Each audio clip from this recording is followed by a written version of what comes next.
Korupsilah dalam pelukan koalisi. Inilah kisah sensasi. Kalau korupsi punya kawan bernama koalisi.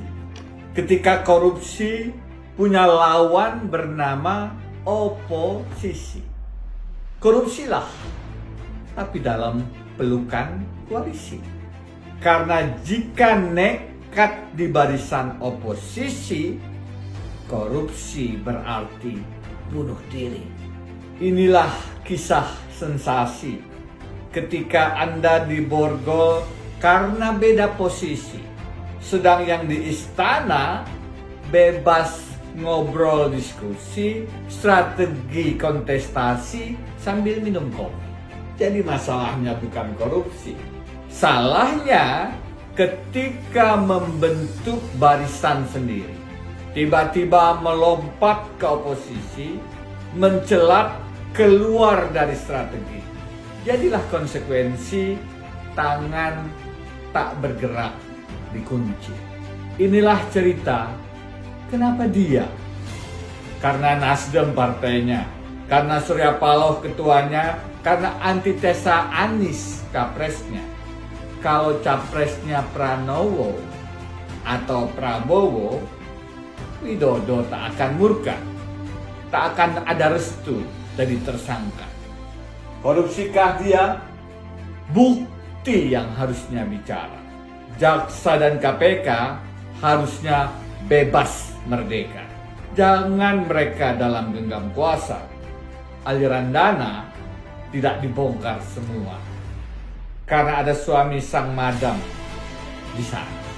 Karena petugas partai istana tak akan bernyali melawan kroni oligarki yang berpesta pora. Karena membongkar korupsi sejati ibarat menepuk gemericik air memercik ke muka sendiri. Presiden Jokowi, ini permainan strategi apa lagi? Ini cawe-cawe gaya mana lagi? Kenapa Dewi Keadilan menjadi punya mata tapi tidak punya hati? Pak Jokowi, kenapa pedang hukum dijadikan senjata negosiasi? Hanya menebas putus oposisi, tapi melepas bebas koalisi.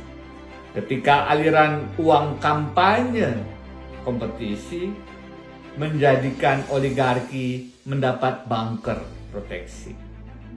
Seorang kawan bilang, biarkan saja mereka saling membongkar borok diri. Korupsi akan terkuak lebar ketika kolusi pecah kongsi. Saya bilang, jangan.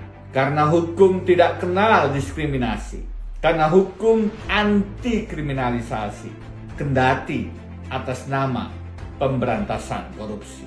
Karena hukum di negeri ini seharusnya menghukum mati semua pelaku korupsi, tidak peduli oposisi ataupun koalisi. Melbourne, 18 Mei 2023.